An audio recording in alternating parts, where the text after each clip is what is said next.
Oh no.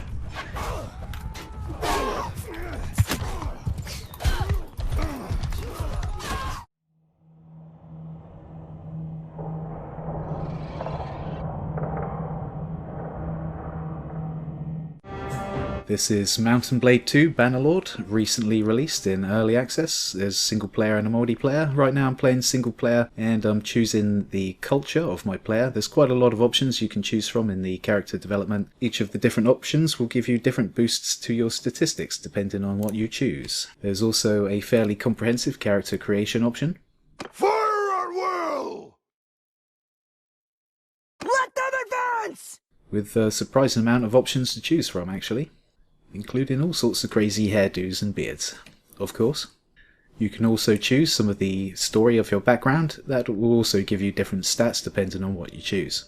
Right now I'm in a training mission. You've got the option to do a training mission right at the start of the game, and I would advise it if you've never played Mountain Blade before, as you need to get used to the way the combat works. If you can see in the top of the screen there, there's a picture indicating which way you need to move your mouse. So it's like move the mouse right and press left click to attack from the right.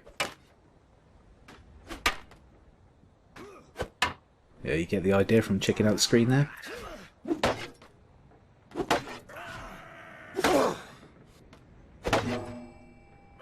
Once you've got the basic moves down, you've got the option to take part in an actual fight during training as well. And as you can probably tell, the combat is a little bit weird at first, but I think once you get used to it, it's actually going to be pretty good, as far as I can tell from what I've seen so far. And certainly I don't think it's too different from the first Mountain Blade game, which was actually, although I've not played it for a long time, I played it for a short while, but certainly do know a few things about the game, and I know that it's extremely popular, and the combat system is actually fairly well renowned as far as I know too. There's also a lot of horseback combat in the game. In the tutorial here I'm doing archery from horseback, but you've also got sword fighting from horseback and what's it called, polearm or something like that. Big spear basically. But once you've completed the training, you can then go into the main map. The game is like a strategy, RPG and action game all rolled into one.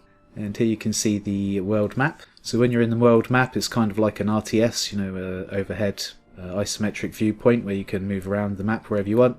See, I clicked on a group of other people that are moving across the map there. I don't think I can actually interact with them at the moment because it still counts as the tutorial phase of the game. But anyway, I've gone to this next town where I'm supposed to go at the moment.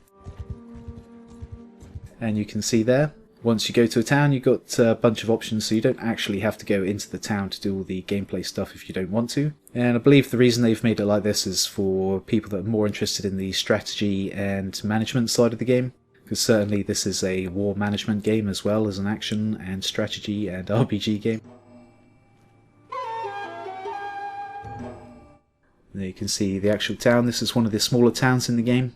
I've actually seen inside one of the large castles as well, and it's pretty big area. There are certainly large areas on the map. And I'm interacting with one of the NPCs in the town here, getting a mission. My next objective in the game. So you can go into the town and go around and talk to all the NPCs and stuff. I guess you can start extra missions that you would not otherwise get if you actually go into the towns and walk around and talk to people. Right now I've just left the town and you can see I've got some extra options come up at this point. This is thanks to me starting the next part of the storyline through talking to some people in the town. But this, if you see here, this is what I mean, where like you can actually do everything you need to do without actually going into the town. You can just do it all through the management options that you get when you actually join the town.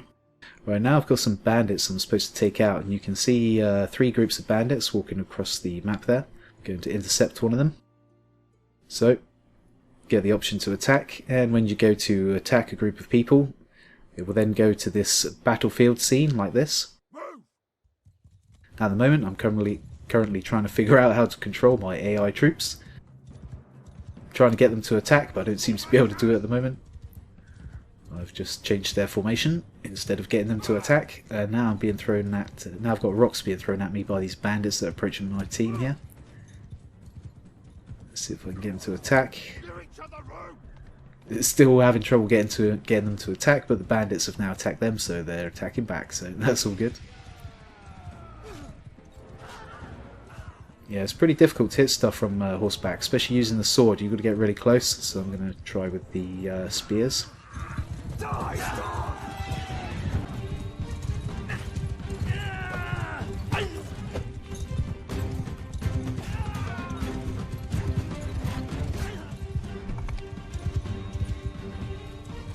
There's only one left. There he goes. The team just wiped him out. Look at them run! They seem pretty happy about that.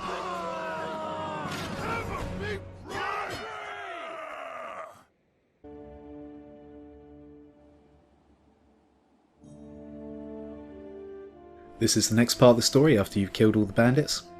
But if you keep playing, eventually you'll build up a massive army and you end up controlling massive armies and having huge battles with other great armies. But of course I've got quite a long way to go before I get there myself. But yeah, it seems like so far the majority of the work has gone into the single player, although there is a multiplayer too. I'm playing on the multiplayer right now. Again, you have the fairly comprehensive character creation screen for multiplayer too. And here I'm taking part in a siege game. There's 3 or 4 different online game modes. I think there's 3 actually, but the one I'm most interested in at the moment is Siege mode. It's 60 versus 60. Yeah, cool. Just go upstairs and then back down again. One team attacking a castle, one team defending a castle. Well, they've just opened the front gates to go out. Playing with a couple of friends here. Ah, they used a siege engine and threw a giant rock up at us. Killed me. Ah, just killed him, Aaron. That was alright then. Oh yeah, I see. Ew. Oh, money. Oh, Go on, gonna die. Go on, I'll take you all on. Ah.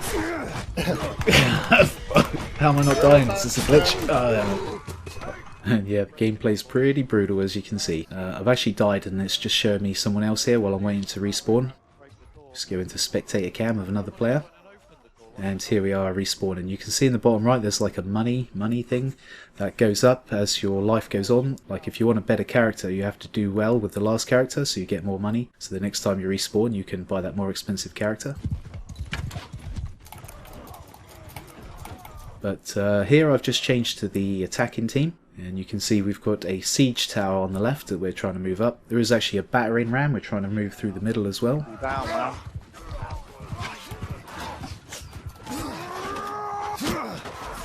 I'm the horseman. Right now I'm trying to figure out how I can assist in moving this tower forward. I'm not 100% sure what I'm doing is helping at all at the moment. And as I discover later, I'm not helping at all right now. But I'm helping a little bit by trying to take out these enemies here. I'm right in the face. Yes, kill someone. Amazing. Nice. Oh shit.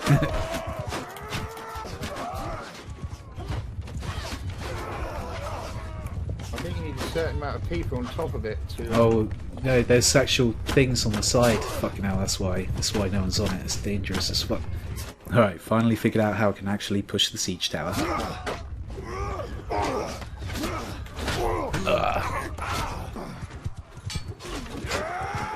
I'm on the attacking team that's got inside the walls now. It's pretty difficult.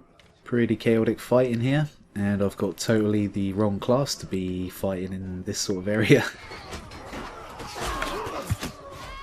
Oh, lovely. First ranged kill, nice. Yeah, I got one. Like, miles away. Ah, shit. Another defending clip, and this time I'm actually throwing rocks down at the battering ram. Yes, it's almost destroyed. I've almost taken out the battering ram by throwing rocks on it. Takes quite a few rocks to destroy the battering ram though, it seems. Ooh. Almost died though.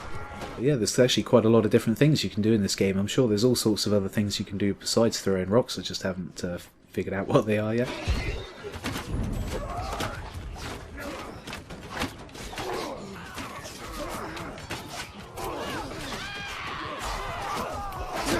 Oh, okay. Yeah, these multiplayer siege games are really good fun. 60 versus 60, which is the sort of thing I like. Large PvP battles with huge amounts of players on each team. But the game does also have Deathmatch mode, and this is some footage from Deathmatch.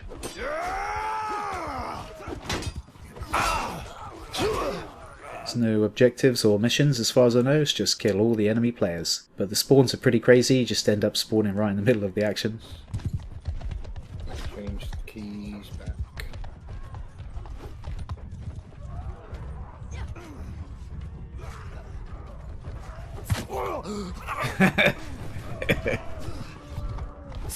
Oh no.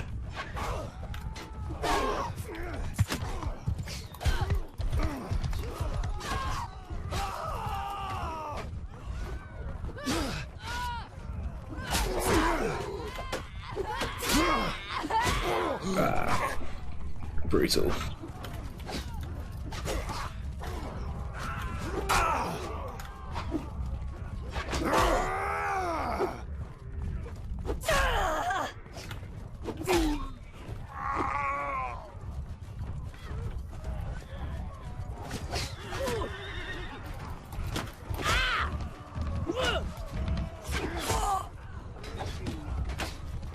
Doing alright as the warrior with the axe thing he's got.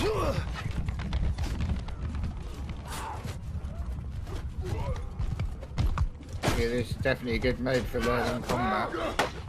Yeah.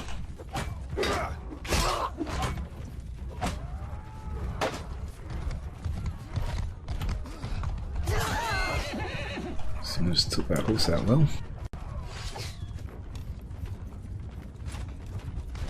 But yeah, overall I'd say this is a really good game. As I say, I love the massive team versus team games, 60 aside, that's totally epic. And I would advise this game. I'd say if you're interested in this sort of thing at all whatsoever, you definitely want to check it out. It's only just been released on early access. It's quite pricey for an early access game, but apparently there's no plans to increase the price once the game comes out full release. They plan on having the game in early access for a year.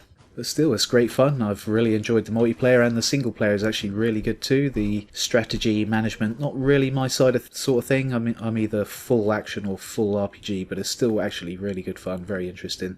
And yeah, at some point I'll be checking out the other multiplayer game modes as well. Definitely looks good fun too. But yeah, as I say, great game, definitely worth considering if you're into this sort of thing.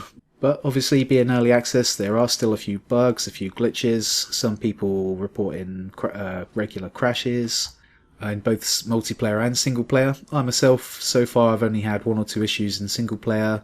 Nothing major, nothing that the game restart couldn't figure out, couldn't solve.